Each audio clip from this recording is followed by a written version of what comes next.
길을 따라 걸으면 이야기가 흐르고 하루를 따라 흐르면 마음에 시 한 줄 꽃처럼. 아마도 글쟁이에게는 지금 아파서 아파하는 아픔들에게 어떻게든 글이라는 약 같지 않은 약을 들고 한 발짝씩 다가서려는 안간힘이 너무 센 진통제를 주사받아 아플 줄 모르는 아픔들에게도 글이라는 독 같지 않은 독을 들고 나아가려는 안간힘이 필요한 것 같다. 이영광 시인의 메모 2014에서 한 부분을 읽어드렸습니다. 저는 문장의 소리 DJ 김민정입니다.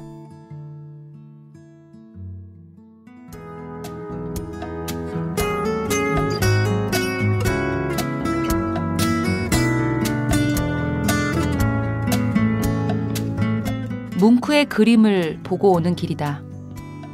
매혹이 좋았다. 죽음과 사랑, 고통, 멜랑콜리, 욕망, 이별, 무엇보다 불안, 그리고 목판화 버전 절규가 있었다. 그가 표현하려 했던 감정들은 아름답게 보이지 않는다.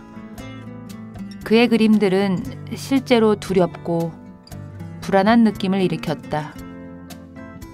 그렇지만 그것들이 어떤 보편적 아름다움보다 진실에 더 가깝다고 나는 생각한다. 오늘 꿀단지에 꿀을 채워주신 분은 박시아 시인입니다.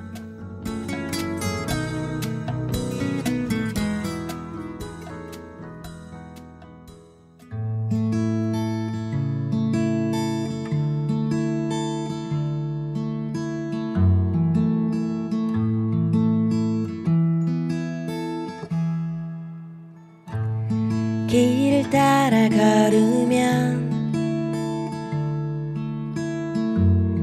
이야기가 흐르고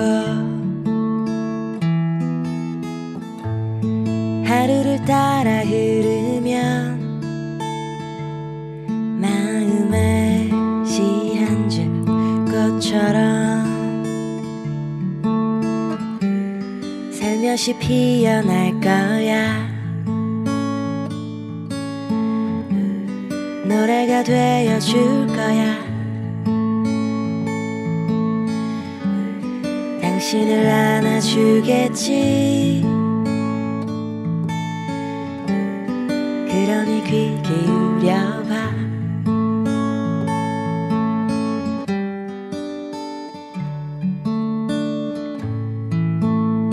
문장의 소리. 여러분은 어떨 때 죄책감을 느끼시나요? 돌이켜 생각해보면 우리는 예상외로 아주 크고 또 작은 죄책감을 자주 느끼며 사는 것 같습니다. 오늘 작가의 방에 찾아와 주신 손님은 바로 그 죄책감이라는 제목으로 시집을 펴낸 임경섭 시인입니다. 안녕하세요. 안녕하세요. 임경섭입니다. 네.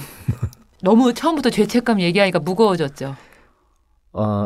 네. 시집 내고 네. 시집을 죄책감이라는 이름으로 내고 나서 제가 원래 가벼운 사람인데 괜히 무거워진 느낌이. 다른 분들도 죄책감이라는 제목의 시집을 낸 누굽니다라고 하면 갑자기 순간 좀 무거워지죠? 네, 맞습니다. 네, 그런 제목인 것 같아요. 네. 임경섭 씨는 양력이라 봤자 좀 짧으니까. 네. 그렇죠? 2008년도에 중앙시인문학상을 통해서 등단을 했고 이 죄책감이라는 시집이 9월에 나왔어요. 네. 가을에 나왔고 지금은 한겨울이 됐어요. 네. 한 몇 달 정도 시간이 지났는데 어때요? 한 몇 달 정도 시간을 가지고 죄책감을 쳐다보니 네. 어떤 마음이 드는지. 글쎄요.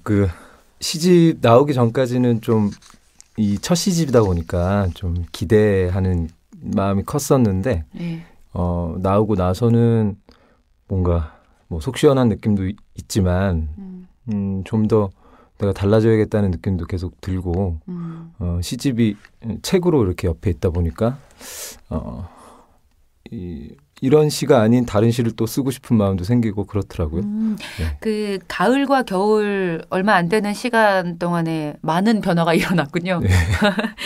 사실 첫 시집이라는 것이 평생 그러니까 신인상처럼 네.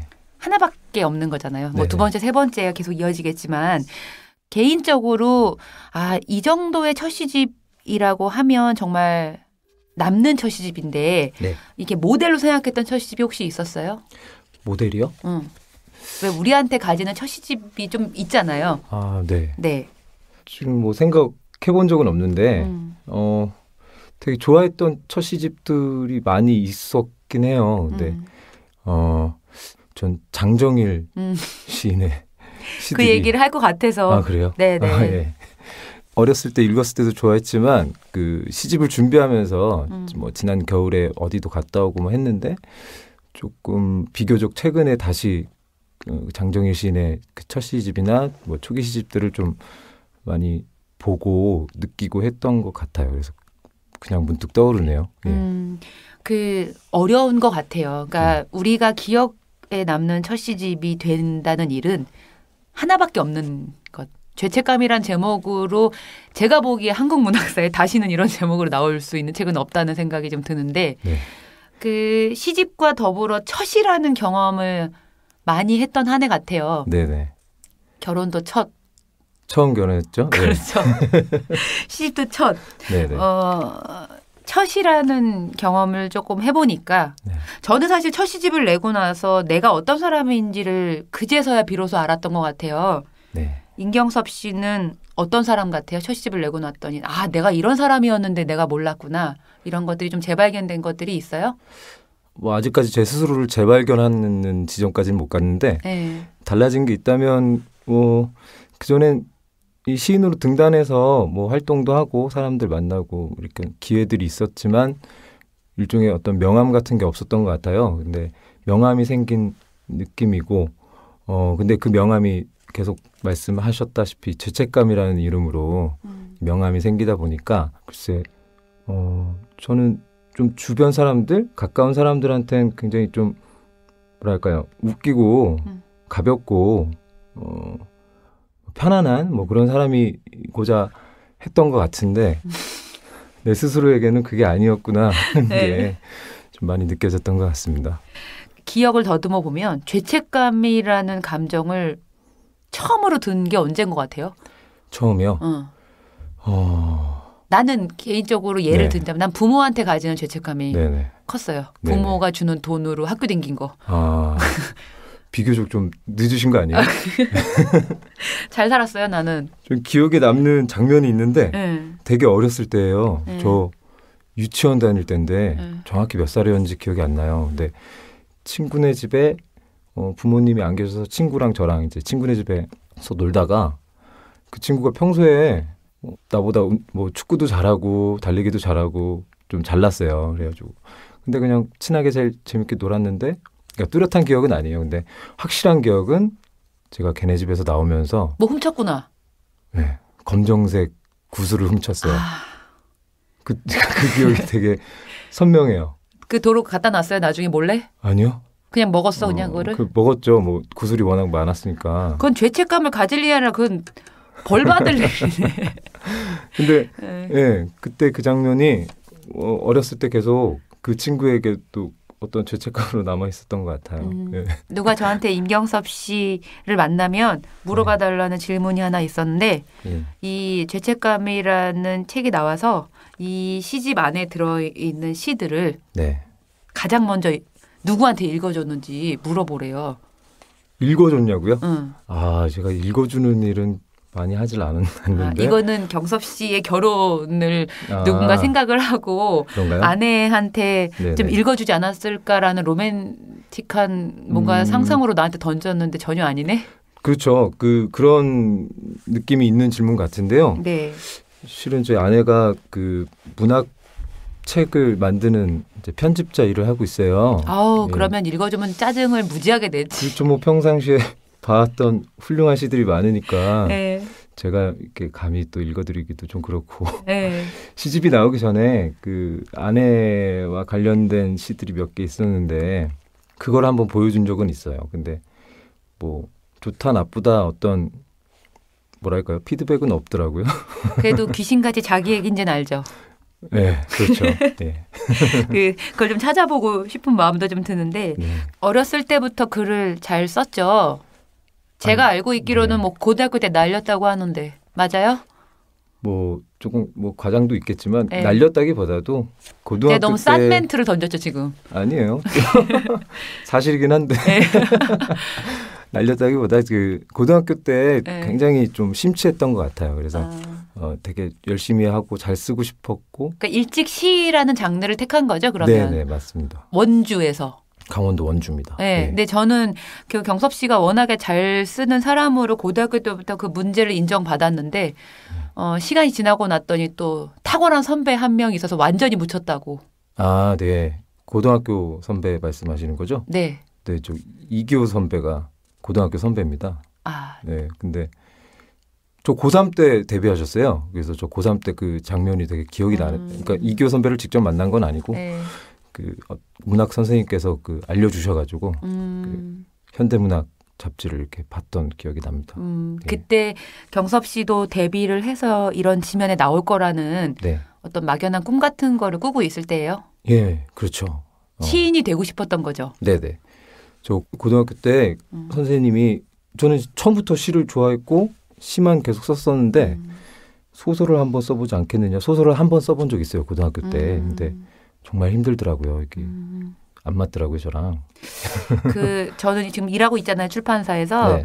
이게 시인들의 시집을 내면 고등학교에서 요새 전화가 되게 많이 오더라고요. 네. 누구 좀 초청을 해서 네네네. 강연 좀 하는데 연락처 가르쳐 달라고. 근데 경섭 씨만 없더라고 아직. 아 예.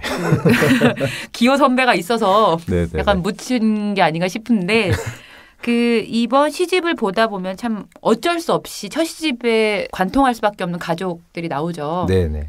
뭐 누나도 나오고 형도 나오고 엄마 아버지 많이 나오는데 네. 경섭 씨한테 가족은 어떤 의미 같아요? 가족이요. 그러니까 경섭 씨의 가족사를 우리가 다 들어볼 필요는 없겠지만 네네. 조금 더 솔직하게 뭐 좀 약간 얘기를 해주면 이번 시집을 읽을 때 조금 더 이해가 편할 수 있을 것 같기도 해요. 아 네. 그냥 일단 가족 관계를 간단하게 말씀드리면 제가 21살 때 어머니가 돌아가셨어요. 돌아가시고 올해 앓다가 오랫동안 앓으셨죠. 10년도 넘게. 10년 넘게 앓으셨구나. 네. 근데 이제 이 얘기를 자세히 하다 보면 길어지기 때문에. 울 것 같아서. 아니 그렇진 않아요. 시간도 많이 지나고 했으니까. 뭐 과거에는 엄마의 엄자만 나와도 눈물이 막 고이고 했었는데 뭐 지금은 뭐 그렇진 않고요. 여튼 뭐 그런 상황에서 저는 글쎄요. 말하자면 아주 정상적이고 보편적이고 뭐 행복한 가족이 아닌 약간 비정상적이지도 않죠 사실은. 뭐.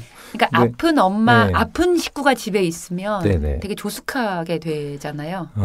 네네. 저 같은 경우는 뭐 부모가 양쪽이 둘이 번갈아 가면서 아팠는데 그렇게 되면 어쨌든 죽음의 문제를 일찌감치 네네. 고민하게 되고 네. 당연히 죄책감의 문제도 일찍 왔을 것이고 네네.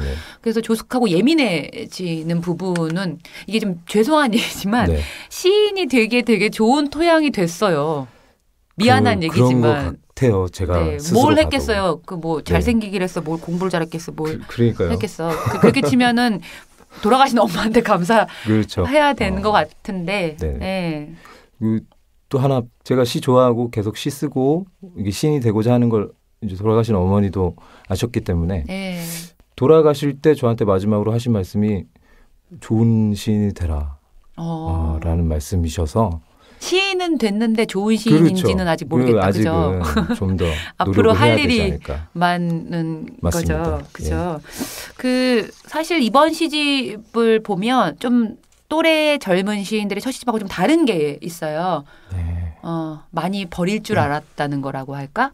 이렇게 네. 시어도 그렇지만 시집 자체에 대한 어떤 부피 네네. 혹은 말 많음으로부터 조금 다른 방향을 탔어요. 네네네. 많이 버리기도 했고 네. 많이 개워내기도 했고 그래서 아마 다음 시집에 대한 기대도 저는 사실 좀 되게 많이 드는데 네. 첫 시집을 내고 조금 막 시가 써지고 싶다고 쓰고 싶다는 얘기를 했잖아요. 네네네. 많은 변화가 좀 느껴져요? 네, 많이 느껴져요. 그 개인적으로 우리 김민정 선배 만났을 때 그 말씀 드렸었는데 네. 시 쓰는 게 조금 재밌어진 느낌도 들고. 좋은 변화다. 네. 제가 데뷔하고 7년 했어요. 네. 7년 만에 시집을 냈는데 그 사이에 저도 많이 변했더라고요. 네. 세상도 많이 변했지만 저 역시 많이 변해서 이게 맨 처음에 애초에 원고를 묶었을 때는 뭐 원고 꽤 많고 시집도 두꺼운 편이었는데 다 버리고 싶었어요. 그래서 많이 버리게 됐고 담당 편집자가 김민정 시인이세요. 근데 같이 많이 논의를 하면서 저에게 뺄 수 있는 용기도 많이 심어주셨죠, 선배님이. 그래서 예. 제가 첫 시집을 그래도 꽤 만든 사람 중에 하나인데 네. 경섭 씨 혼자 다른 게 있었어요. 열의 9명은 네. 다음 시집을 내기까지 좀 쉬어야 되겠어요. 네네. 저 시 쓰는 게 두려워요. 이런 사람들이 열의 9명이었으면 혼자서 지금 전 시가 너무 쓰고 싶어요. 막 이런 사람이 한 명인 거야. 그러니까 좀 저한테도 되게 독특한 예가 되고 있는 것 같아요. 그 학교에서 또 학생들을 또 이 학교 저 학교 네네. 보따리 장사를 네. 하면서 네. 많은 학생들을 가리키기도 하고 만나기도 하잖아요. 네네. 좀 기억에 남는 학생이 있어요? 뭐 딱히 한 명 얘기하긴 좀 그렇긴 한데요. 뭐 데뷔를 네네. 하는 뭐 친구, 뭐 문학을 이제 하는 친구도 네네. 있겠지만 시를 처음 접하거나 네. 시인을 처음 봤거나 네. 이런 학생들도 꽤 있었을 거잖아요. 그렇죠. 네. 데뷔한 친구도 몇 명 있는데 뭐 네. 당연히 제 역량으로 데뷔한 건 절대 아니라고 저도 생각하기 때문에 네. 누가 뭐라고 한 것도 아닌데. 그런 친구들보다는 네.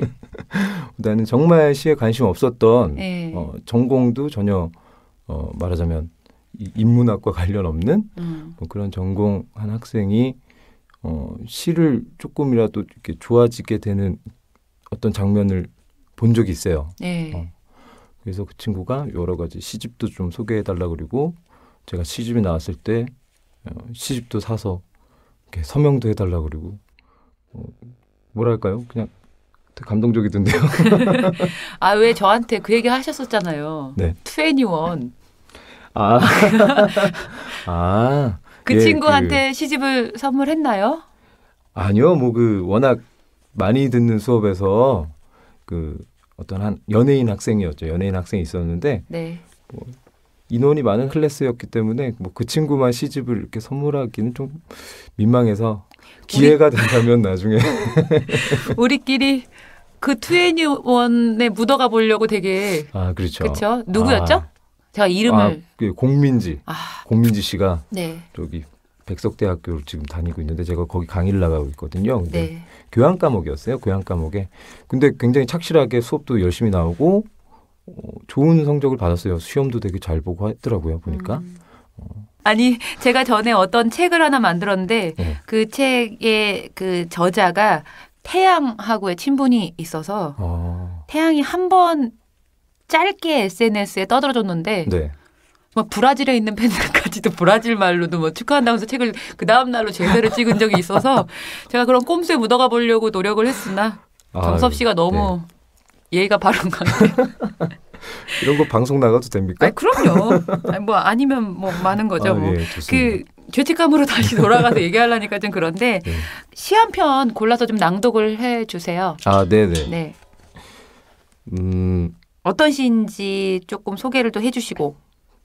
네. 그 시집 중에 있는 애와인이라는 시인데요. 네. 애와인. 아까 뭐 잠깐 얘기가 나왔었는데 결혼한 네. 와이프와의 일화입니다. 그냥 일화인데 애인이었었죠 그때는. 그래서 지금도 애인이면 좋겠네요. 그렇죠. 애인이죠 뭐. 그러니까 네. 그런 마음이었으면 좋겠다고 제가 지금 네. 그러는 거예요. 네. 네. 읽어주세요. 알겠습니다. 애와 인.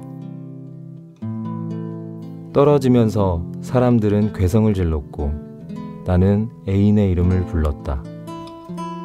그런 상황에서 왜 이름을 불러? 애인이 물었고 떨어질 때의 소름이 널 처음 만났을 때와 닮았다는 거짓말을 해버렸다. 롤러코스터에서 내릴 때 생기는 거리감. 초점이 흐려야 볼 수 있는 것들이 있다. 너와 내 시선이 마주친 부분에서 입체는 생겨났고 난 그것이 일종의 기시감이라 믿었다. 아름다운 입체는 늘 순식간에 지나갔다. 떨어지는 꿈을 꿀 때마다 뼈가 자란대. 모든 꿈을 기억한다면 우리는 얼마나 클 수 있었을까? 난 기억력이 모자라 키가 작은 거라고 애인이 말할 때 다시 롤러코스터가 올라갔고 우리는 벼락만 쳐다보고 있었다. 떨어지기 위해 올라갔으므로 호수 위에 새들이 지구를 잡아당겼다가 밀어내는 모습을 우리는 보지 못했다. 롤러코스터가 떨어지자 애인의 이름을 불렀다. 애인이 옆에 있었기 때문이었다.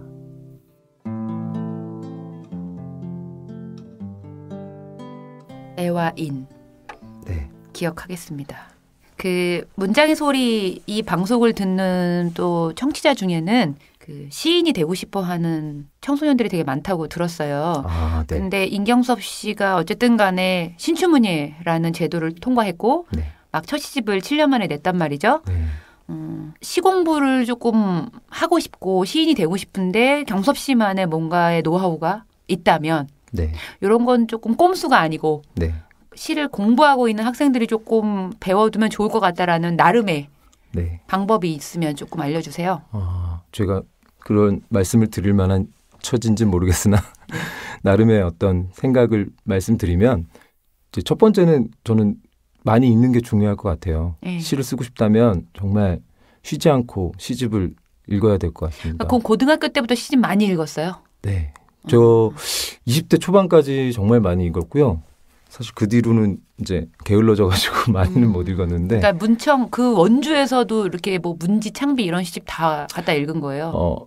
네. 그러니까 저희 학교 앞에 조그만 서점엔 네. 시집이 한 권도 없었어요. 근데 주문하면 늘 아주머니가 그 다음날 찾으러 오라 말씀을 대단하다. 해주셨기 때문에 거기 단골이었죠. 서점. 예, 거기서 사다 보고 했었는데 많이 읽다 보면 자기 세계가 또 생기고 시가 뭔지 자연스럽게 알게 되고 하는 것 같아요. 그러니까 뭐 누가 시는 이런 거다 말해주기 어려운 뭐 그런 어떤 장르다 보니까 스스로 깨달아야 되는데 그것은 읽는 것을 통해서 할 수 있을 것 같고 하나만 더 말씀드리면 어떤 아름다운 문장을 만들려고 하지 말고 어떤 아름다운 장면을 만들었으면 좋겠어요. 그 장면이 주는 어떤 그 장면 속에 내포되어 있는 은유를 생각해야 될 것 같은데 제 어릴 때를 생각해 보면 이 문장 하나 때문에 문장 안에서의 어떤 은유법, 직유법에 힘을 주느라고 네. 아무것도 나는 쓰지 못했는데 사실 그렇게 쓰는 게 아니더라고요. 나중에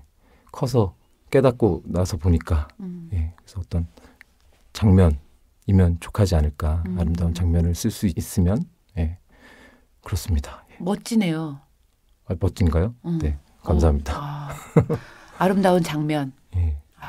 그렇구나. 제가 사실은 오늘 방송을 준비하면서 이렇게 첫 시집이 가지는 뭉클함이나 네. 또 이렇게 발을 이렇게 무릎을 꿇게 되는 부분이 있잖아요. 첫 시집은. 게다가 이제 또 경섭 씨 이번 시집에는 뭐 어쨌든 가족적인 네. 뭐 경섭 씨 개인사들이 조금 다 숨어 있어서 네. 이걸 끄집어내면 되게 없어 보일까봐 네. 사실 이렇게 되게 큼직큼직하게 얘기를 했는데 네. 두껍지 않고 네. 많이 무겁지 않으면서 많이 비워낼 줄 아는 첫 시집이 귀한 시대가 됐기 때문에 큰 가치가 있다는 생각이 들어요. 네. 그 새해 더 좋은 시 많이 네. 잘 써지고 있다고 하니. 예, 제 그냥 개인 판단입니다. 네네.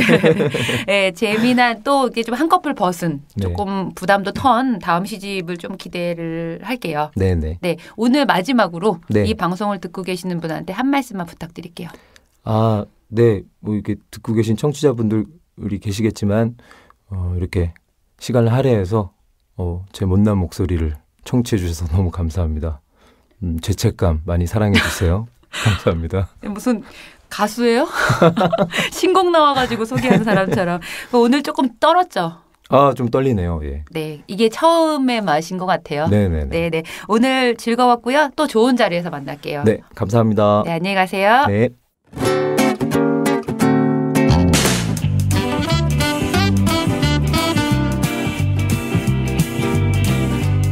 꿈을 향해 달리는 사람들과의 인터뷰. 사랑방의 꿈단지. 지난 시간에 이어 주성치 축구단의 한민국 씨가 자리를 함께 하셨습니다. 한 주간에 안녕하셨어요. 네, 안녕하세요. 제가 지난주에 너무 주책스럽게 많이 물어봤죠. 아닙니다. 재밌었습니다. 아니, 제가 축구를 좋아하는데 사실 한국에서 축구 좋아한다는 말을 못할 정도로 열광적인 팬들이 많잖아요. 네. 저는 축구를 즐기는 사람이라기보다는 욕을 하면서 제 스트레스를 풀기 위해서 경기를 보는 경우가 많아가지고. 네네. 근데 지난주에 민국 씨 얘기를 되게 많이 생각을 하게 됐던 것 같아요. 네. 아, 정말 즐기는 사람들이 가질 수 있는 여유? 그렇게 느꼈어요. 예. 저는 즐기지 못하는 사람이구나라는 반성을 하면서 네. 내가 너무 승부에 집착을 하는구나라는 생각을 했었는데 네. 제가 그러다 보니까 민국 씨라는 이름을 몇 번 발음을 못했어요. 제가 막 축구 막 계속 그 얘기만 해가지고. 네. 애인 있으세요? 네, 있습니다. 있으세요? 네. 아니 뭐 내가 관심이 있어서라기보다 네. 너무 허우대 멀쩡하고 잘생기셔서 애인이 혹시 없으시면 네. 이 방송을 듣고 있는 젊은 여자 문인들도 많아서 아, 글 쓰는 사람들 많이 봤잖아요. 그래도 네. 어쨌든 축구단하고 이러면서. 네, 봤습니다.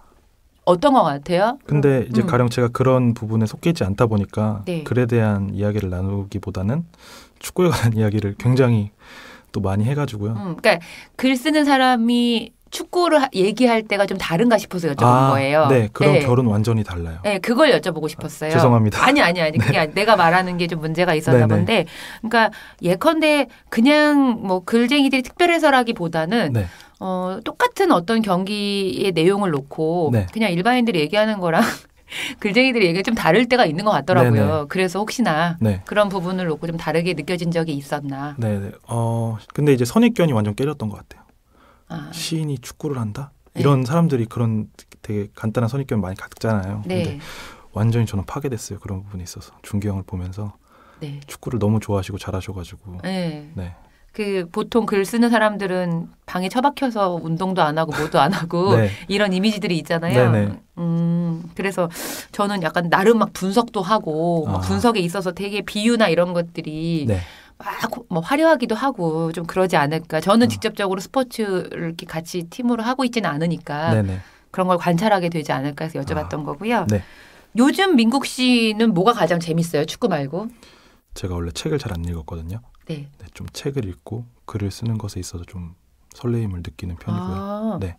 28살인 한국 청년이 네. 요 근래에 어떤 일에 흥분을 하고 사는지가 궁금해서 여쭤봤던 거예요. 네네. 책 읽는 게 즐거워지셨어요? 네. 요새는 그런 편이에요. 그럼 많이 읽기도 하고 그러세요? 네. 요새 들어서 제가 태어나서 가장 많이 읽고 있는 것 같아요. 어떤 책을 보고 계세요? 근래 들어서는 이제 아무래도 좀 주변에 시인분들 계시다 보니까 네. 시집들 읽는 편이고 산문집 좀 읽는 편이에요. 시인들이 다양한 업에 종사를 이렇게 품앗이라도 해야 될 것 같아요. 이렇게 간접적으로 직간접적으로도 이렇게 책을 전파하고 있는 것 같은데. 네네. 이 주성치 축구단에서 뛰면서 네. 이런 걸 뛰면서 나한테는 너무 좋은 일적으로 온 것은 이것이다. 네. 혹은 너무 안 좋았던 일도 있었다. 네. 그러니까 어떤 긍정적인 측면, 네. 부정적인 측면이 있을 수 있는데 부정적인 걸로는 최악의 부상 정도가 될 수도 있겠네요. 네, 맞습니다. 그렇죠. 아무래도 축구가 좀 부상 노출 위험도가 높은 스포츠다 보니까요. 좀 삐거나 이런 걸로 끝나면 괜찮은데 막 인대가 파열된다든지 아니면 좀 뼈가 골절된다든지 이런 경우를 좀 본 적이 있거든요. 직접 민국 씨가 다친 적은 없고? 저는 이제 인대 같은 게 좀 파열된 건 아니고요. 뭐 늘어난다거나 이 정도 수준에서 좀 멈춘 경우가 많았고요. 그래서 좀 그런 부분이 부정적으로 고르자면 좀 그런 게 있지 않나. 네. 그렇구나. 혹시 상대편하고 크게 싸우거나 그런 일은 없었어요? 아무래도 좀 감정이 많이 이입되는 스포츠다 보니까 네. 그런 부분들이 없지 않아 있어요. 근데 이제 좀 많이 좀 절제를 하는 편이고 말리는 편이죠. 이게 좀 싸우고 그러는 사람이어야지 할 말이 많은데 너무 절제한다. 제가 근데 네. 예전에는 되게 많이 싸웠거든요. 막 욕도 하고 네. 막 그랬는데 뒤돌아보고 나서 제가 후회하는 부분들이 되게 많더라고요. 그래서 요새는 좀 많이 절제하는 편인데 경험들은 많이 있습니다. 그렇구나. 네. 이 축구단에서 활동하면서 네네. 와, 이건 정말 우리 축구단에서만 뛰면서 네. 가질 수 있었고 얻을 수 있는 에피소드였어. 할 만한 게 좀 있으세요? 네, 하나 있어요. 저희 이름이 주성치 축구단이잖아요. 네. 그래서 근데 궁금한 거 있어요. 이 주성치 축구단이라고 이렇게 앞에 써 있어요? 아주 예전에는 네. 그 네임을 이렇게 자수를 했었는데요. 네. 지금은 자수하지 않아요. 그럼 그거 상대방이 주성치 축구단인 거 어떻게 알아요? 저희가 이제 상대 팀한테 네. 이렇게 그 카페가 있거든요. 뭐 그냥 인터넷에. 그런 정도만 네. 아는 거예요? 네, 거기서 저희가 팀 소개를 드릴 때 이제 초청을 할 때 저희는 뭐 주성치 축구단이고 이런 팀입니다라고 말씀을 드리거든요. 그래서 이름 정도는 이제 그 주성치 축구단하고 활동 같이 시합을 했던 팀 중에 네. 가장 또 우와 인상적인 팀명이 있었어요? 축구는 배고파. 그럼 뭐 하는 사람들이 하는 거예요? 그분들은 음악 하시는 분들이 만든 팀이에요. 저희랑 되게 정기적으로 자주 차는 팀인데요. 네. 진짜 이름이 인디밴드스럽지 않나요? 되게 좀 뭔가 축구는 배고파. 너무 배고프다 근데. 네. 그럼 뛰질 말아야지. 뭐 그 사람들도 주성치 축구단은 한 번 들으면 잊어버리진 않겠어요. 그죠? 그렇죠. 네. 그 에피소드 뭐가 있었어요? 저희가 이제 이름이 주성치 축구단이다 보니까 주성치라는 그 영화 배우는 다들 알잖아요. 네. 그리고 또 주성치라는 영화 배우의 필모그래피를 많이 알지 못해도 소림축구 하나는 사람들이 다 알고 있거든요. 그렇죠. 거기서 이제 나오는 내용 중 하나인데 주성치 축구단하고 이제 같이 상대하는 팀이 연장을 들고 게임을 해요. 유니폼 속에다가. 근데 이제 그런 걸 비유해가지고 저희한테 연장 들고 게임하는 거 아니냐고 이제 웃으면서 질문하는 경우들을. 그게 가장 재미있는 에피소드예요? 저는 좀 그게 제일 재밌었던 것 같아요. 원래 진지하죠. 저요? 아니요. 긴장했어요. 네, 긴장해서 그런 것 같아요. 나는 되게 이게 우락부락하기도 하고 어쨌든 간에 막 혈기왕성한 사람들끼리 막 경쟁으로 스포츠 하다 보면 빚어지는 어떤 일이 있을까 싶었는데 그냥 그거야? 저희는 또 팀이 굉장히 좀 뭔가 부끄러움이 많은 팀이라서요. 막 골을 넣고 세레모니도 잘 안 하고요. 그럼 어떻게 해요? 그냥 서로 이렇게 손뼉만 탁 치고 그냥 끝나는 너무 재미없다.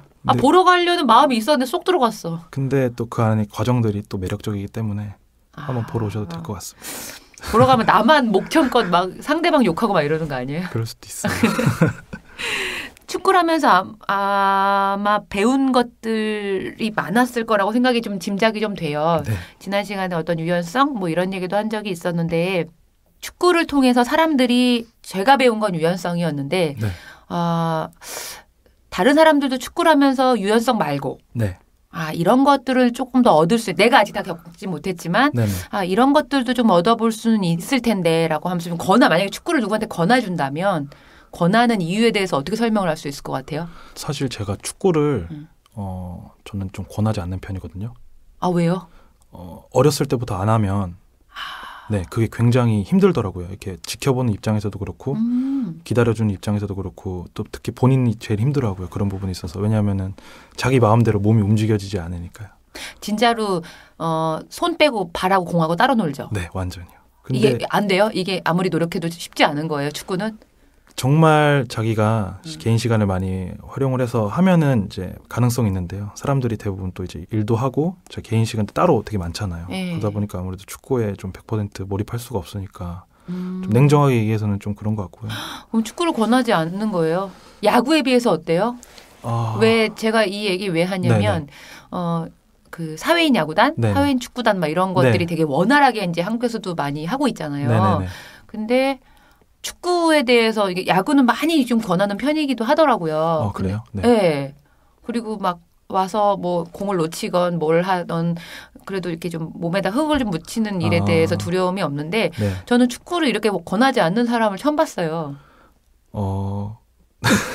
저도 처음 얘기하는 것 같은데요. 네네. 네, 제 생각은 좀 그런 것 같아요. 근데 이제 정말 일반적으로 추천해드리고 싶은 것 중에 하나는 뭐 아무래도 건강이 좀 많이 좋아진다는 게 있어요. 격주로 하긴 하지만 한 2시간 정도 쉼없이 달리거든요. 그렇죠. 정말 쉬지 않는 스포츠기도 하고 그렇기 때문에 뭐 개개인마다 플레이 스타일은 다르겠지만 그래서 건강을 챙길 수도 있는 것도 있고 저 같은 경우는 스트레스가 좀 많은 사람들이 축구를 하면서 좀 많이 해소할 수 있지 않을까. 더 스트레스 받거나 그러진 않고요. 그럴 수도 있는데 제가 그 부분을 많이 좀 조율하려고 노력하는 편입니다. 그 주성치 축구단에서 총무를 맡고 있잖아요. 네네. 총무를 맡은 지 얼마나 된 거예요? 얼마나 그 일을 한 거예요? 횟수로는 제가 한 전역하자마자 했었으니까요. 만 4년 된 것 같습니다. 총무를 잘하기 위해서 가장 필요한 덕목은 뭐 같아요? 기다림. 이 축구로 인해서 배운 게 네. 민국 씨는 인생을 배웠구나. 유연성도 인간관계의 유연성도 배웠지만 기다림. 네. 저 같은 경우는 무조건 나오잖아요. 근데 단원분들 같은 경우는 개개인의 사정이 되게 다양하단 말이죠. 예. 근데 그런 부분들을 일일이 신경 쓰고 케어하려다 보면은 제가 지치는 경우들이 되게 많더라고요. 그렇죠. 그리고 네. 어쨌든 사람이 채워져야지 경기할 수 네. 있는 거니까. 또 그런 압박도 있다 보니까 아무래도 제가 막 재촉하기보다는 그냥 기다리다 보면 자연스럽게 좀 맞아가는 부분들을 경험했었어요. 그래서 기다린다는 것을 좀 생각했던 것 같아요. 우리 세상이 되게 28살인 민국 씨한테 쉽지 않잖아요. 네. 그렇죠. 네, 맞습니다. 직업에 대한 안정적인 것도 고민을 해야 되고. 네. 그렇죠. 네. 우리 세상을 풍요롭게 하기 위해서 좀 없어졌으면 하는 것들 이런 것들 좀 생각을 해봐요. 제가 좀 세 가지로 따지자면 인간의 탐욕이나 뭐 무질서, 나 하나쯤이야라는 생각 이런 것만 없어져도 좀 풍요로워지지 않을까. 이게 축구에도 적용할 수 있는 얘기죠. 네, 축구에서도 마찬가지죠. 그렇죠. 네. 축구를 함께 할 때 네. 가장 꼴도배기 싫은 플레이가 있잖아요. 글쎄요, 워낙 네. 너무 상황에 따라 다르긴 한데요. 그러니까 필요하지 않는 네. 그 어떤 사회에서 없어졌으면 좋겠는 그런 부분들이 축구에서도 마찬가지로 드러난다고 생각해요. 저는. 네. 막 골 욕심을 혼자서 부리는 사람들이 있어요. 네. 가령 그 경기 중에서. 네. 그러니까 더 좋은 기회가 있음에도 불구하고 자신이 뭔가 승부를 지으려고 하는 그런 욕심들이 있어요. 네. 그런 것들이 좀 경기 전체를 그르치게 만들거든요. 그런 경험들이 되게 많았고. 또 나 하나쯤이야라는 생각에 되게 안일한 플레이들 있잖아요. 자기들이 막 드리블하다가 뺏겼는데 멍하니 서 있다거나 아니면은 그런 부분들이 좀 팀원들한테 사기를 좀 저하시키는 부분들이 아닌가 이런 생각들을 좀 해요. 네. 꼭 이런 축구단하고는 네. 한번 해보고 싶다. 네. 뭐 그런 생각을 좀 해봐요. 어렸을 때부터 되게 많이 생각했던 건데요. 아, 그리고 제가 작년에 독일에 다녀왔었거든요. 왜요? 여행으로. 우와, 축구 많이 봤어요? 한 번 봤어요. 제가 함부르크에 있었는데 함부르크랑 슈투르가르트라는 팀하고 제 분데스리가 경기를 직접 관람했었어요. 어때요? 그 독일 사람들이 축구를 즐기는 문화가 네. 이 관객석에서도 바로 좀 느껴져요? 좀 다르게? 오, 정말 제가 국내 리그도 물론 존중하지만요. 네. 워낙 인원이 많이 들어오기 때문에 6만 명이 들어오거든요. 네. 그 사람들의 함성, 거기 안에서 일어난 전율들이 굉장히 좀 생소했고요. 네, 그리고 또 경기를 보는 태도들도 조금 더 달랐던 것 같아요. 어때요? 물론 골이 터지면 다 같이 기뻐하고 골을 네. 먹히면 다 같이 슬퍼하는 건 있는데요. 이렇게 욕을 막 한다거나 네. 그런 게 아니라 그냥 연인들끼리 데이트 장소 이런 거 있잖아요. 욕을 했는데 못 알아들은 거 아닐까? 아, 그럴 수도 있죠. 근데 그럴 수도 있죠. 근데 막 네. 왜냐하면 우리 국내 리그에서는 막 이렇게 커플들끼리 잘 안 오잖아요. 어떤 그런 경기, 운동 경기, 야구는 제가 좀 잘 모르겠는데 축구는 좀 그렇다고 생각하거든요. 야구는 좀 커플들이 가는 편인 걸로 알고 있는데, 근데 가족 단위로도 오는 경우가 되게 많고, 네, 남녀노소 되게 구분 없이 다양하게 팬층이 있는 걸 보면서 좀 재밌었던 경험이었던 것 같아요. 그래서 이제 독일에서 여행을 하다 보니까 네. 제가 시내에 있는 경기장들이 되게 많이 있어요. 네. 그래서 거기서 한번 이렇게 본 적이 있는데 유럽의 그 아마추어 축구팀인 거죠. 저희로 따지면 주성치 축구단 같은 팀인데 저기서 한번 제가 이렇게 몸을 섞으면서 한번 제 실력이 어떤지 가늠해보고 싶다라는 생각을 되게 많이 해봤어요. 네. 그리고 좀 그 계획을 한번 실천을 해볼 생각이고요. 아, 빠른 진짜? 빠른 시일 내에 될 수 있으면. 그런 팀에 네. 입단할 수 있어요? 거기는 네. 똑같이 아마추어 팀인데 시에서 리그를 또 지원을 하더라고요. 그러니까 입단을 하기는 어렵진 않아요? 네, 아마추어들이? 입단이 아니라 그냥 동네에 사는 축구를 좋아하는 사람. 네, 그 정도 수준이면은 되는 걸로 알고 있습니다. 네. 우와. 그래서 뭐 어디 한 곳을 정해서 체류도 할 마음이 있는 거예요? 네, 그 동네에서 체류하면서 그 현지인들하고 같이 이렇게 축구를 하면서 우와. 네. 왜냐면은 독일인들이 되게 크잖아요. 그쵸. 네. 되게 덩치도 좋고. 근데 그런 틈바구니에서 제가 제 플레이를 이렇게 한번 해볼 수 있을까라는 네, 그런 호기심 및 환상. 예. 그럼 민국씨 가면은 주성치 축구단은 누가 총무 봐요? 제가 그것 때문에 사실은 원래 그 얘기를 했었어요. 아, 이거 진지한 얘기예요 지금? 네, 이거? 되게 진지하게 제가 형들한테 얘기를 했었어요. 제가 이런 계획이 있어서 언젠간 총무를 그만둬야 될 것 같은데 다음 주자가 누구일지 한번 고민을 해보시는 게 나중에서도 좀 좋을 것 같다고 얘기를 했는데 가지 말라고 얘기들을 많이 하시는데 설마 갈까 이러지 않을까요 네, 지금? 아무래도 그런 생각들을 하시는 것 같아요. 근데 전 좀 가볼 계획입니다. 아, 가장 주성치 축구단에서 가장 나이가 많으신 분은 몇 살이에요? 지금 45이요. 가장 어린 분은? 25이요. 아, 네. 그렇구나. 그래도 경기할 때는 이 나이 같은 거 없잖아요. 네, 없죠. 그렇죠. 야, 민국 씨 가면 안 될 것 같은데요. 이 가운데서 내가 보기에 딱 조율을 할 수 있는 네. 일하는 사람 같긴 한데 네. 유럽인들하고 섞여서 좀 잘 할 수 있다면 네. 가서 좀 배워오는 것도 좋을 것 같아요. 워낙에 우리가 유럽한테는 네. 그렇죠. 재밌을 것 같아요. 전 상상만 해도 되게 막 이렇게 찌릿찌릿하고 막 그럴 때가 많아요. 진짜 민국 씨의 꿈은 뭐예요?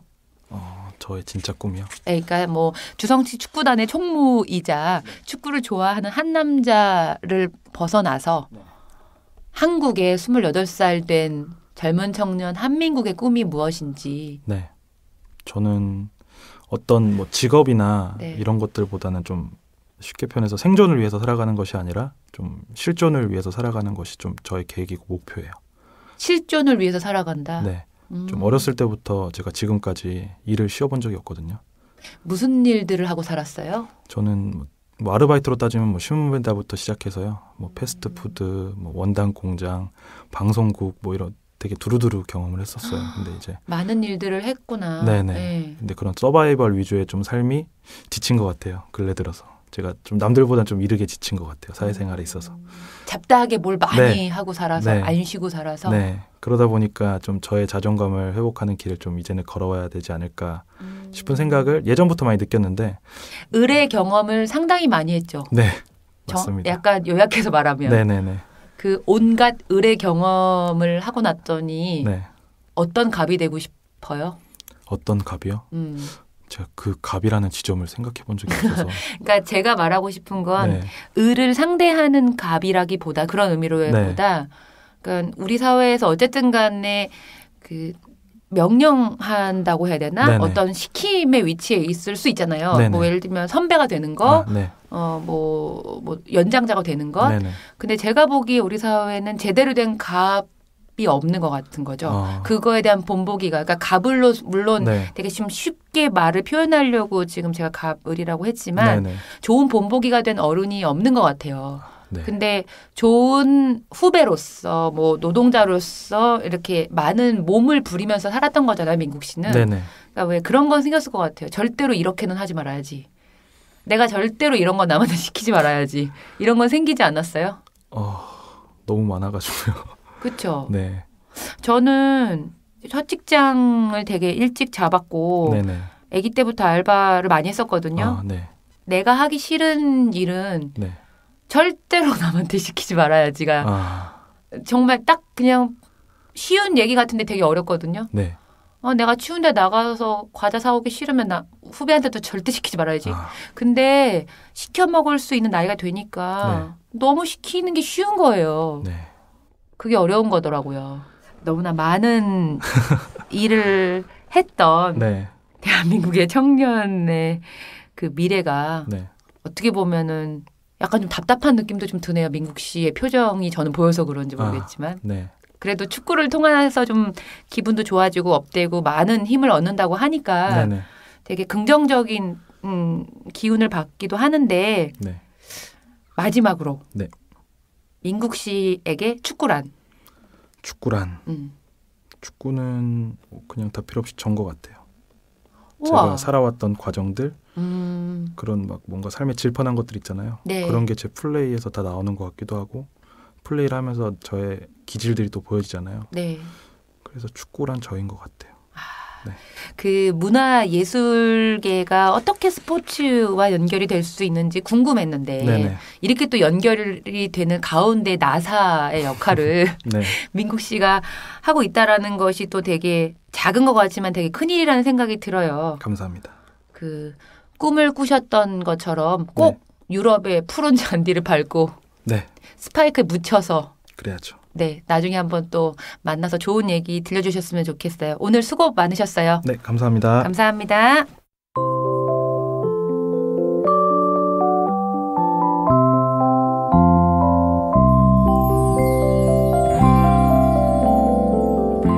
해달은 바다 밑에 뿌리를 두고 수십 미터 우짜란 해초 다발에 몸을 감고 잔다. 그것은 밤새 높은 파도에 떠밀려 가거나 해변이나 바위에 부딪히지 않기 위해서라고 한다. 몸의 언어로 글쓰기도 그런 것이 아닐까? 누군가 글쓰기가 욕조를 타고 대서양 건너는 일과 같다고 했지만 언어라는 연약한 물풀에 몸을 감고 밤새 뒤척이며 날발길을 기다리는 것. DJ 가방 속에 들어있던 책 한 권. 오늘 제가 가방 속에서 꺼내 읽어드린 책은 나는 왜 문학을 하는가 중 이성복 시인의 글이었습니다. 지금까지 저는 문장의 소리 DJ 김민정이었습니다. 다시 돌아올게요. 저 갈게요.